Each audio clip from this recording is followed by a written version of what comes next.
हमारा ब्रह्मांड एक बहुत बड़ा और रहस्यमयी जगह है जो हमें हमेशा हैरान करता रहता है। यह अनंत विस्तार और अनगिनत रहस्यों से भरा हुआ है जो हमारी समझ से परे हैं। जब हम रात में आसमान देखते हैं तो हमें अनगिनत तारे, ग्रह और गैलेक्सी दिखाई देते हैं जो तारों की धुंधली रोशनी में नहाए हुए होते हैं। यह दृश्य हमें अपनी छोटी सी दुनिया से परे एक विशाल और जटिल ब्रह्मांड की झलक देता है। लेकिन हम जो देखते हैं वो असल में वहां मौजूद चीजों का एक छोटा सा हिस्सा ही होता है। यह दृश्य ब्रह्मांड के एक छोटे से हिस्से का प्रतिनिधित्व करता है जो हमारी आंखों और दूरबीनों के माध्यम से दिखाई देता है। तारे और ग्रह जिनसे बनते हैं वो दिखने वाला पदार्थ ब्रह्मांड के कुल द्रव्यमान और ऊर्जा का लगभग 5% ही होता है। यह 5% पदार्थ ही वह है जिसे हम देख सकते हैं, महसूस कर सकते हैं और अध्ययन कर सकते हैं। बाकी का 95% कुछ और है, कुछ अदृश्य और अज्ञात। डार्क मैटर और डार्क एनर्जी, ये अदृश्य पदार्थ और ऊर्जा हमारे ब्रह्मांड का अधिकांश हिस्सा बनाते हैं, लेकिन हम इन्हें सीधे नहीं देख सकते। ये रहस्यमय चीजें प्रकाश का उत्सर्जन, अवशोषण या परावर्तन नहीं करती हैं, जिससे ये हमारी दूरबीनों के लिए अदृश्य हो जाती हैं। यह अदृश्यता इन्हें और भी रहस्यमय बनाती है क्योंकि हम इन्हें केवल उनके प्रभावों के माध्यम से ही समझ सकते हैं। फिर भी इनकी मौजूदगी इनके आसपास के दिखाई देने वाले ब्रह्मांड पर गुरुत्वाकर्षण प्रभावों के माध्यम से महसूस की जाती है। यह गुरुत्वाकर्षण प्रभाव हमें यह संकेत देते हैं कि कुछ अदृश्य शक्तियां हमारे ब्रह्मांड को आकार दे रही हैं। डार्क मैटर एक ब्रह्मांडीय गोंद की तरह काम करता है जो गैलेक्सी को एक साथ बांधे रखता है, जबकि डार्क एनर्जी एक प्रतिकारक बल है जो ब्रह्मांड के त्वरित विस्तार को चला रहा है। ये दो शक्तियां एक दूसरे के विपरीत काम करती हैं, लेकिन दोनों ही ब्रह्मांड के विकास में महत्वपूर्ण भूमिका निभाती हैं। ये रहस्यमय शक्तियां ब्रह्मांडीय परिदृश्य को आकार देती हैं और ब्रह्मांड के भविष्य का फैसला करती हैं। ये शक्तियां ये निर्धारित करती हैं कि ब्रह्मांड कैसे विकसित होगा और इसका अंतिम भाग्य क्या होगा। डार्क मैटर और डार्क एनर्जी की खोज ने हमारे ब्रह्मांड को समझने के तरीके को बदल दिया है, हमारी पुरानी सोच को चुनौती दी है और ब्रह्मांड विज्ञान में नए रास्ते खोल दिए हैं। ये खोजें हमें यह सोचने पर मजबूर करती हैं कि हमारे ब्रह्मांड के बारे में हमारी समझ कितनी सीमित है। इन रहस्यमय शक्तियों को समझने की कोशिश आधुनिक विज्ञान के सबसे रोमांचक और चुनौतीपूर्ण कामों में से एक है, जिसमें ब्रह्मांड के सबसे गहरे रहस्यों को उजागर करने की क्षमता है।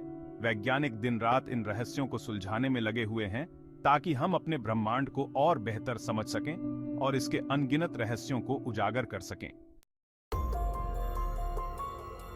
डार्क मैटर की कहानी 1930 के दशक में स्विस खगोल शास्त्री फ्रिट्ज ज्विकी के साथ शुरू हुई। ज्विकी एक अग्रणी वैज्ञानिक थे जिनकी खोजों ने खगोल विज्ञान के क्षेत्र में क्रांति ला दी।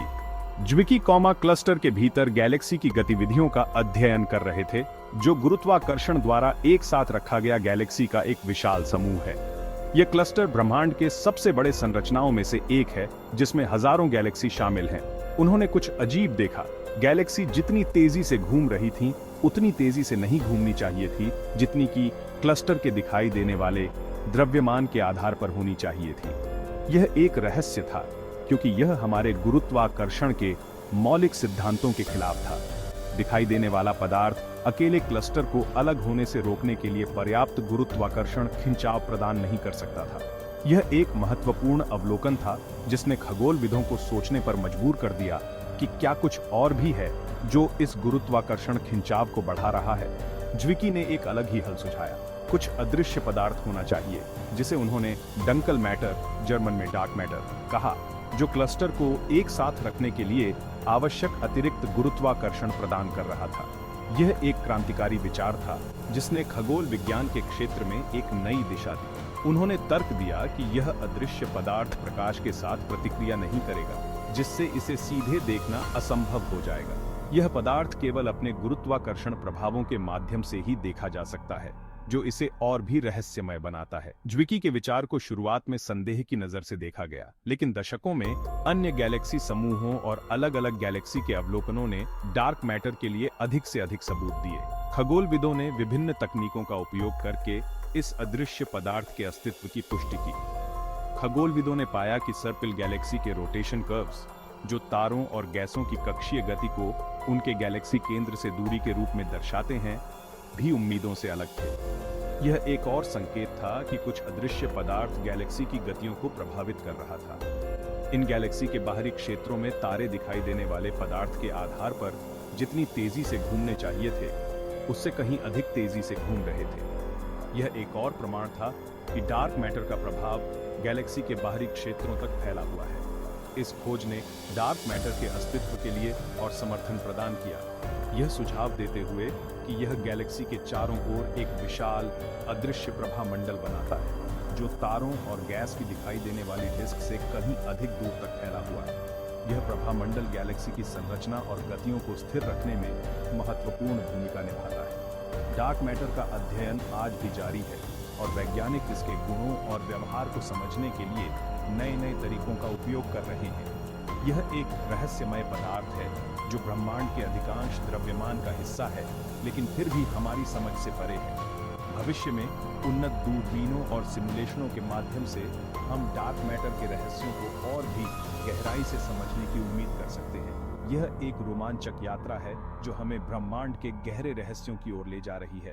डार्क मैटर का नृत्य ब्रह्मांड के हर कोने में हो रहा है और इसे समझना हमारे अस्तित्व और ब्रह्मांड की उत्पत्ति के बारे में गहरे सवालों के जवाब देने में मदद कर सकता है। यह एक ऐसा रहस्य है जिसे सुलझाने के लिए हमें अपनी सभी वैज्ञानिक क्षमताओं का उपयोग करना होगा। गैलेक्सी कैसे बनती हैं और कैसे विकसित होती हैं, इसे समझने के लिए डार्क मैटर का होना बहुत जरूरी है। शुरुआती ब्रह्मांड में बिग बैंग के ठीक बाद पदार्थ लगभग समान रूप से वितरित किया गया था। समय के साथ गुरुत्वाकर्षण ने इस पदार्थ को एक साथ खींचा, जिससे गैलेक्सी के बीज का निर्माण हुआ। हालांकि साधारण पदार्थ अकेले गैलेक्सी को उतनी जल्दी बनाने के लिए पर्याप्त घना नहीं होता जितना कि हम देखते हैं। यहीं पर डार्क मैटर काम आता है, क्योंकि डार्क मैटर प्रकाश के साथ प्रतिक्रिया नहीं करता है। यह साधारण पदार्थ की तुलना में बहुत पहले गुरुत्वाकर्षण के प्रभाव में एक साथ खींचने में सक्षम था। डार्क मैटर के इन समूहों ने गुरुत्वाकर्षण कुएं बनाए, जिसने आसपास की गैस और धूल को खींच लिया, जिससे गैलेक्सी निर्माण की प्रक्रिया तेज हो गई। असल में डार्क मैटर ने गैलेक्सी के निर्माण के लिए नींव का काम किया। डार्क मैटर का गुरुत्वाकर्षण प्रभाव केवल अलग-अलग गैलेक्सी तक ही सीमित नहीं है। यह गैलेक्सी समूहों के निर्माण और विकास में भी महत्वपूर्ण भूमिका निभाता है, जो गुरुत्वाकर्षण द्वारा एक साथ रखी गई ब्रह्मांड की सबसे बड़ी ज्ञात संरचनाएं हैं। डार्क मैटर का गुरुत्वाकर्षण गैलेक्सी को एक साथ खींचता है, जिससे तंतु और रिक्त स्थान वाला एक विशाल ब्रह्मांडीय जाल बनता है। ये ब्रह्मांडीय संरचनाएं ब्रह्मांड में पदार्थ के बड़े पैमाने पर वितरण की एक झलक प्रदान करती हैं, जो ब्रह्मांड को आकार देने वाले डार्क मैटर के अदृश्य हाथ का खुलासा करती हैं। जहां डार्क मैटर की अवधारणा आकाशगंगाओं की गतिविधियों को देखने से आई। डार्क मैटर एक रहस्यमय पदार्थ जो न तो प्रकाश को अवशोषित करता है और न ही उत्सर्जित करता है, लेकिन इसका गुरुत्वाकर्षण प्रभाव आकाशगंगाओं की गति को प्रभावित करता है। वैज्ञानिकों ने देखा कि आकाशगंगाओं के बाहरी हिस्से अपेक्षा से अधिक तेजी से घूम रहे थे और इस गति को समझाने के लिए डार्क मैटर की उपस्थिति का अनुमान लगाया गया। वहीं डार्क एनर्जी का विचार पूरी तरह से अलग खोज से आया, ब्रह्मांड का विस्तार। डार्क एनर्जी एक रहस्यमय बल जो ब्रह्मांड के विस्तार को तेज कर रहा है। यह ऊर्जा ब्रह्मांड के हर कोने में फैली हुई है और इसके प्रभाव को समझना अभी भी वैज्ञानिकों के लिए एक चुनौती है। 1920 के दशक में खगोल शास्त्री एडविन हबल ने एक महत्वपूर्ण खोज की। हबल ने पाया कि आकाशगंगाएं हमसे दूर जा रही हैं और उनकी गति उनकी दूरी के साथ बढ़ती है। यह खोज ब्रह्मांड के विस्तार का पहला सबूत था। उन्होंने देखा कि दूर की गैलेक्सी हमसे दूर जा रही थी और जितनी दूर एक गैलेक्सी थी, उतनी ही तेजी से वह पीछे हट रही थी। यह अवलोकन हबल के नियम के रूप में जाना गया, जिसने ब्रह्मांड के विस्तार की अवधारणा को मजबूत किया। इस अवलोकन ने बिग बैंग सिद्धांत को जन्म दिया, जो बताता है कि ब्रह्मांड अत्यधिक गर्म और घनी अवस्था से उत्पन्न हुआ और तब से इसका विस्तार हो रहा है। बिग बैंग सिद्धांत के अनुसार लगभग 13.8 अरब साल पहले ब्रह्मांड एक अत्यंत छोटे, गर्म और घने बिंदु से शुरू हुआ और तब से लगातार फैल रहा है। दशकों तक ब्रह्मांड वैज्ञानिकों ने यह माना था कि ब्रह्मांड का विस्तार उसमें मौजूद सभी पदार्थों के गुरुत्वाकर्षण खिंचाव के कारण धीमा हो रहा था। यह विचार इस पर आधारित था कि गुरुत्वाकर्षण, जो सभी पदार्थों के बीच आकर्षण बल है, ब्रह्मांड के विस्तार को धीमा कर देगा। यह धारणा इस विचार पर आधारित थी कि गुरुत्वाकर्षण एक ब्रेक की तरह काम करेगा, अंततः विस्तार को रोक देगा और ब्रह्मांड को बिग क्रंच में अपने भीतर गिरने का कारण बनेगा। बिग क्रंच सिद्धांत के अनुसार यदि गुरुत्वाकर्षण बल पर्याप्त मजबूत होता तो ब्रह्मांड का विस्तार रुक जाता और यह अपने आप में गिर जाता, जिससे एक और घनी और गर्म अवस्था उत्पन्न होती। हालांकि 1990 के दशक के अंत में खगोलविदों की दो टीमों ने एक चौंकाने वाली खोज की जिसने ब्रह्मांड के भविष्य की हमारी समझ को बदल दिया। इन टीमों ने सुपरनोवा का अध्ययन किया, जो विशाल तारों की विस्फोटक मौतें हैं, ताकि ब्रह्मांडीय विस्तार दर को मापा जा सके। ये टीमें दूर के सुपरनोवा, विशाल तारों की विस्फोटक मौतों का अध्ययन कर रही थीं, ताकि ब्रह्मांडीय विस्तार दर को मापा जा सके। सुपरनोवा, जो ब्रह्मांड के सबसे चमकीले घटनाओं में से एक हैं, ब्रह्मांडीय दूरी को मापने के लिए एक महत्वपूर्ण उपकरण हैं। उन्हें आश्चर्य हुआ कि उन्होंने पाया कि ब्रह्मांड का विस्तार उम्मीद के मुताबिक धीमा नहीं हो रहा था, बल्कि इसके बजाय यह तेज हो रहा था।